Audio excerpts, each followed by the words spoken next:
Osmanlı Devleti'nin kullandığı savaş aletlerini detaylı olarak incelediğimiz video serimizin bu bölümünde, savaşların kaderini yakından etkileyen Osmanlı ok ve yaylarının hangi teknik özelliklere sahip olduğunu ve yapımında kullanılan ilginç teknikleri detaylı olarak inceleyeceğiz.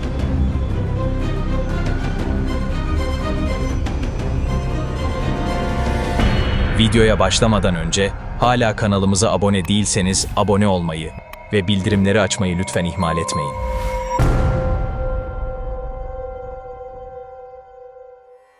Ok ve yay, insanlık tarihinin en eski silahlarından birisidir. Geçmişi neredeyse insanoğlunun tarihiyle eşdeğer olan bu silah, hem bir savaş ve av aleti, hem de gücün sembolü olarak yüzyıllar boyunca kullanılmıştır. Bazı kaynaklara göre ise, ok ve yayın tarihi oldukça eskiye, Hazreti Adem'e kadar dayanmaktadır. Rivayete göre, Hazreti Adem aleyhisselam ektiği tohumları yiyen kargalarla mücadele etmekte aciz kalınca, Allah'a şikayette bulunduğu, bunun üzerine Cebrail aleyhisselamın kendisine ok ve yay getirerek kullanmasını öğrettiği ve ardından Nuş-ab veya Nuşşa-abba, yani kargayı bu okla kov dediği anlatılmaktadır. Ayrıca eski ahitte, Hazreti İbrahim aleyhisselamın babası, Hazreti İsmail aleyhisselamın da iyi bir okçu olduğu söylenir. Yay ve okun tarihi Türkler için de oldukça eskiye dayanmaktadır. Pagan dönemlerinden beri Türkler için yay ve ok birer hakimiyet sembolüydü. Hakanlar tahtlarında otururken ellerinle ok ve yay tutarlardı. Önemli toplantılar öncesinde komutanlarını çağırmak için onlara davet anlamı taşıyan ve hepsinin ayrı ayrı anlamları olan değişik oklar yollardı.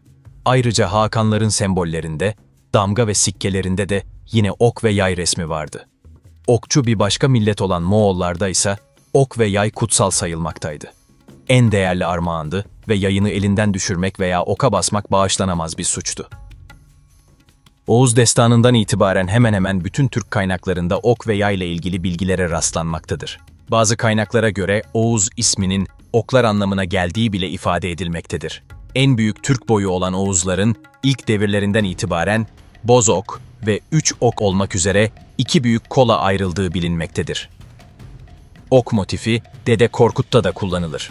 Burada bir Türk'ün alp, yani kahraman bir savaşçı sayılabilmesi için havada uçan kuşu okuyla düşürebilmesi şart olduğu yazılıdır. Okçuluk Müslümanların da ayrılmaz bir parçası olarak kabul edilmiştir.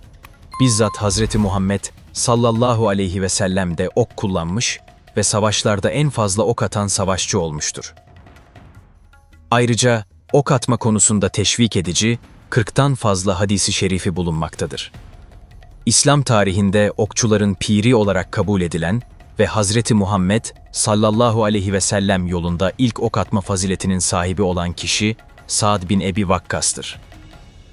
Uhud gazasının en kritik dönemlerinde Hazreti Muhammed sallallahu aleyhi ve sellem Sa'd bin Ebi Vakkas'a elindeki okları verip "At ya Sa'd at, anam babam sana feda olsun" diye buyurarak ona büyük iltifatta bulunmuştur. Hazreti Muhammed sallallahu aleyhi ve sellem bu sözleri daha önce hiç kimseye söylememiştir. Yine aynı gün Sa'd için "Allah'ım, onun attığını isabet ettir, duasını kabul et" diye yakarmıştır. Hazreti Sa'd'ın o gün düşmana 1000 kadar ok attığı rivayet edilmiştir. Selçuklularda ise ok ve yay hem adaleti hem de hükümdarlığı temsil eden önemli bir semboldü. Tuğrul Bey'den itibaren bütün Selçuklu hükümdarları iç ve dış yazışmalarda ok ve yaydan oluşan bir işareti sembol olarak kullanmışlardır.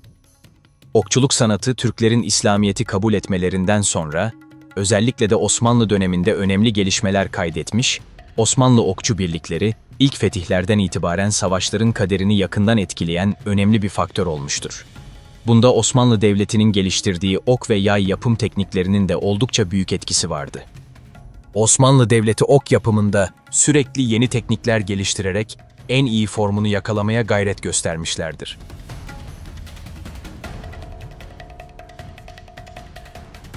Osmanlı oklarını diğer oklardan ayıran en büyük fark oldukça kısa ve hafif olmalarıydı. Bu oklar bilinen en kısa oklardır. Bu sayede havada uzun süre kalmayı başarırlar ve uzun bir menzile sahip olurlardı. Bu hafifliği yakalamak için dönemin şartlarına ve gereksinimlerine göre farklı teknikler ve malzemeler kullanırlardı. Kuruluş yıllarında kayın ağacından yapılan oklar, ilerleyen dönemlerde daha hafif olmalarını sağlamak için kamıştan yapılmaya başlanmıştır. Fakat bir okun yapımı hem çok zahmetli hem de uzun zaman isteyen bir uğraştı. Bir okun kullanılmaya hazır hale gelebilmesi için en az 3 veya 4 yıl geçmesi gerekiyordu. Artan savaşlar ve kamış ihtiyacının karşılanmasında yaşanan zorluklar sebebiyle 16. yüzyıldan itibaren çam ağacından yapılan oklar kullanılmaya başlamışlardı. Fakat her çam ağacından ok yapılmazdı. Bir okun istenilen kalitede olabilmesi, yani hafif, dayanıklı ve uzun menzilli olabilmesi için çam ağaçlarının sadece genç olanları kullanılırdı. Osmanlı Devleti'nin çam ormanlarında yalnız körpe çam dalı kesmeye memur ettiği çamcı denilen hususi müfrezeleri vardı. Bu çamcılar 3'er parmak kalınlığında ve 1 metre uzunluğundaki çamları keserek rutubetsiz bir yerde en az 3 sene bekletirlerdi. Bu süre kulağa uzun gibi gelse de aslında iyi bir ok yapımı için gereken en kısa süredir. Okların en iyisini yapmak için bu çamların 20 sene, bunların daha mukavemetlisi olan tımarlı okları yapmak için ise 50 sene bekletmek gerekiyordu. Bursa, Edirne ve İstanbul başta olmak üzere devletin büyük şehirlerinde ok yapımcılarına mahsus çarşılar meydana getirilmişti. Buralarda üretilen oklar daha sonra özel sandıklarda fırınlara verilirdi. Belli zaman aralıklarıyla da soğuğa ve güneşe tutulan oklar kullanıma hazır hale getirilirdi. Osmanlı ordusunun savaşlarda kullanmak için oldukça fazla miktarlarda oka ihtiyacı olurdu ve bu ihtiyaç Cebeci Ocağı tarafından karşılanırdı. 1511 yılında Cebeci Ocağı'nın ürettiği ok miktarının 780.000 ok olduğu tespit edilmiştir. İyi bir ok yapımında gövde için kullanılan malzeme kadar oku oluşturan diğer parçaların üretimi de oldukça önemlidir. Bir ok genellikle 5 ana kısımdan oluşmaktadır. Bunlar gövde, başlık, ayak, kuyruk ve yeledir. Okun ağaç veya kamıştan yapılan bölümüne gövde, delici veya hasar verici başlık takılan ucuna ise ayak denirdi. Ayağa takılan kısma demir veya pirinçten yapılmışsa temren, kemikten yapılmışsa soya denirdi. Okun yay kirişine girecek olan kertikli ucuna ise gez adı verilirdi. Okun düzgün uçmasını ve ayak üzerine düşmesini sağlamak için kuyruk kısmına takılan tüylere ise yele denirdi. Bu yeleler kuş kanatlarından yapılırdı. Kuğu, karabatak, kaz ve kartal tüylerinden elde edilirdi. Osmanlı Devleti'nin bu tüylerin üretimi için de özel teşekkülleri bulunuyordu. Topkapı Sarayı'nda Gülhane Hastanesi'nin yanında bulunan havuzlarda yelelik tüy elde etmek için özel olarak kuğu yetiştirilirdi. Okların yelelerinin hazırlanması da oldukça uzmanlık gerektiren bir işti. Bu yeleler için genellikle sağ kanattan alınan tüyler kullanılırdı ve ağırlıkları da temrenin ağırlığı ile orantılı olarak hesaplanırdı. Bu orantı ölçüsü, temrenin ağırlığının 1/8 oranında olmalıydı. Osmanlı okları arasında en dikkat çekici oklardan biri, parlayıcı, fitilli oklardır.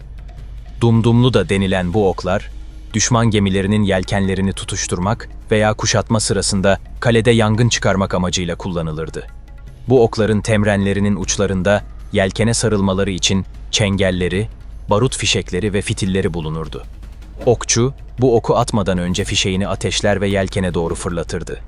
Atılan ok, düşman yelkenine isabet eder etmez parlar ve ortaya çıkan alevler yelkeni sararak yakmaya başlardı.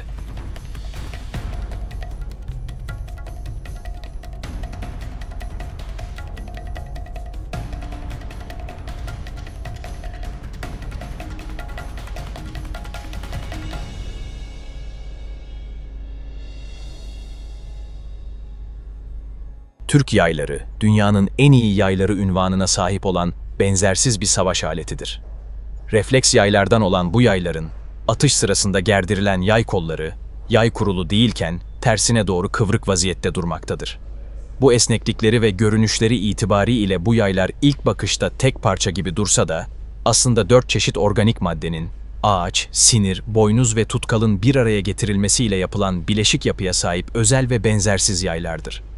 Uzunlukları genelde 110 ile 140 cm arasında, ağırlıkları ise 300 ile 400 gram arasındadır. Yayın ortasındaki tutulan yere kabza, uçlardaki kiriş ilmiklerinin takıldığı oyuklara ise tonç kertiği ismi verilir. Böylesine esnek ve kaliteli bir yayın yapımı, uzun zaman isteyen, sabır ve beceri gerektiren zahmetli bir iştir.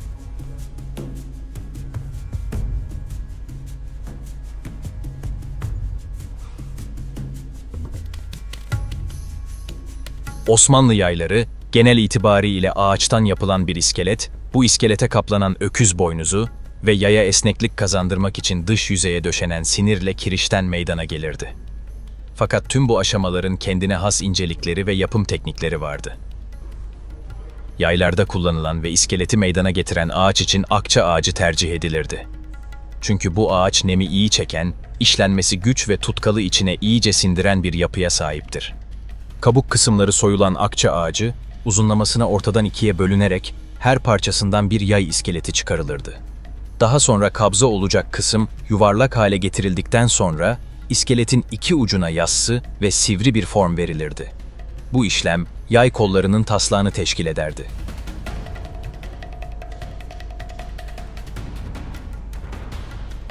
Daha sonra bu kollar saf su dolu kapta yumuşayıncaya kadar kaynatıldıktan sonra çıkarılarak yay tezgahında gerekli biçim verilerek rutubetsiz bir ortamda 1 yıl kadar kurumaya bırakılırdı.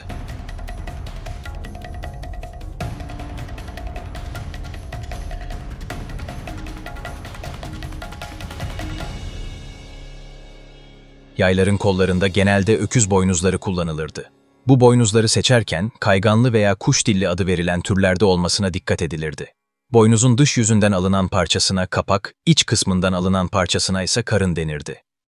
Yayın kollarına ya 2 kapak ya da 2 karın konurdu. Boynuzdan alınan parçalar düzgünce kesilir, törpülenerek düzeltilir ve saf su dolu kapta yumuşayıncaya kadar kaynatılırdı. Boynuz parçası istenilen kıvama geldikten sonra talaş alevinde ısıtılır, en son olarak da istenilen biçime sokularak 2'şer parça halinde bağlanmak suretiyle kurumaya alınırdı. Yaylara esneklik kazandırması için yayların dış yüzeylerine döşenen sinir ise öküzün ayak bileğinden diz kapağına kadar olan yerinden çıkartılırdı. Alınan bu sinirler ilk olarak kurutulur, daha sonra tokmakla tel tel oluncaya kadar dövülür, tarakla taranır ve kullanılmak üzere saklanırdı. Yayı oluşturan parçaların birbirine yapıştırılması için kullanılan tutkal da özel olarak hazırlanırdı. Bu tutkal, çega tutkalı veya balık tutkalı olmak üzere 2 çeşitti. Yay yapımında kullanılan bütün parça ve malzemelerin hazırlığı tamamlandıktan sonra yayın birleştirme işlemi başlamış olurdu. İlk olarak kabza uzantılarıyla yay kollarının bu kısımlara uydurulan çatalları tutkallayıp iç içe geçirilerek bir iple bağlanırdı. Bu işleme çatkı adı verilirdi. Daha sonra yayın kolları rende ve törpüyle düzeltilir ve yay kollarına konulacak boynuz parçaları da törpülenerek birbirlerine uyumlu hale getirildikten sonra tutkal sürülerek ateşte ısıtılırdı. Isıtma işleminde sonra iyice yumuşayan boynuzlar yerlerine oturtulur, ardından iple sıkıca sarılarak bağlanırdı. Boynuzu yerli yerine tam olarak oturtmak, sıkıca sarmak ve sararken kaydırmamak çok önemliydi.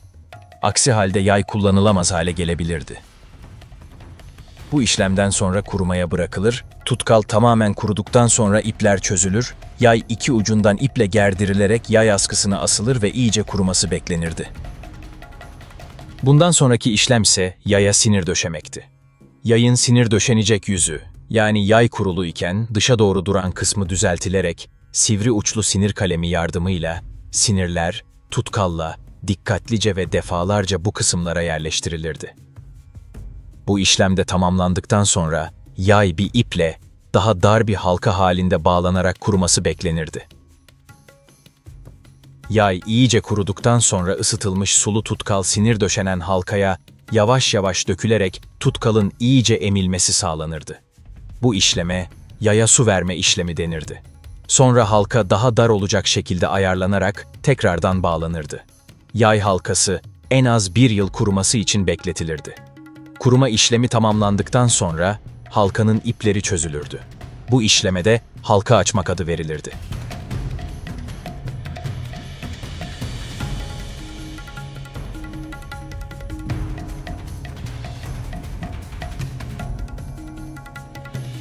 Bu işlemden sonra yayın uçlarına, ilmiklerin gireceği yerlere tonç kertikleri açılırdı.